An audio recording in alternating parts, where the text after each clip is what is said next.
Tales of the Stars. One wintry night, an astronomer was walking and looking at the constellations. Completely focused on the night sky while roaming outside of the city, he suddenly slipped and fell on the ice ground. He was sitting in pain on the ground. Just then, a passing photographer noticed him and came over to offer help. No. Are you okay? Here, take my hand and let me help you up. Oh, thank you. The photographer led the astronomer to a spot by a warm campfire and handed him a cup of coffee. You have to be careful on a day like this. It's easy to slip in the winter.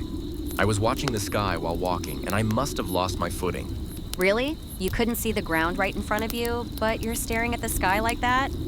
Curious, the photographer kept asking questions. What exactly were you looking at in the sky?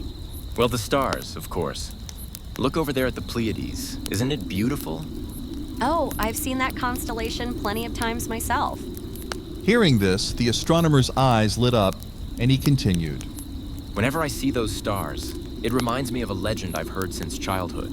A legend? What kind of legend? It's the story of a prince and 7 maidens. Have you heard of it? No, I haven't. Please tell me.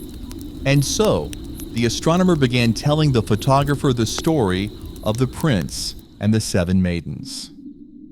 Once upon a time, a prince left his castle to survey the land and was heading back home. But on the way, he heard something in the distance.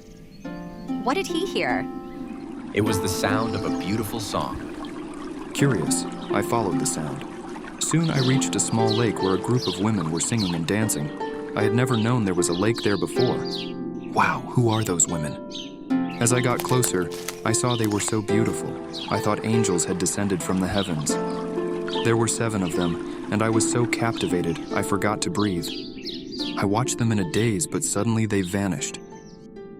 I thought I was imagining things, so I rubbed my eyes. What? Was it all a dream? Keep listening.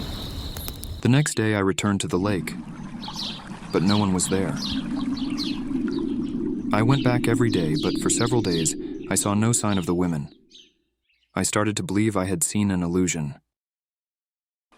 Then one evening, as I was passing by after a late hunt, there they were again singing and dancing by the lake. I was so happy to see them, I couldn't help but approach. But this time they didn't run away. I watched them dance and sing until night fell. Startled by the sound, I realized I was once again alone at the lake. From then on, I made sure to visit the lake at sunset every day. Eventually, I learned who they were. Who were they? They were the 7 daughters of Atlas.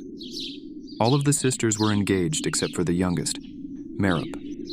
She was a shy maiden, not as graceful as her sisters, but sweet and lovely in her own way. Before I knew it, I had fallen in love with her. But Merope never accepted me. She would always smile shyly and then run away. One day, when I went to the lake, Merope was there alone. Why are you here by yourself? My sisters became stars yesterday.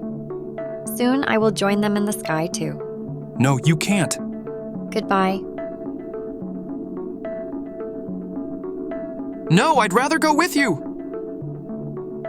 After seeing Merope become a star, the prince prayed to the gods to let him join her in the sky.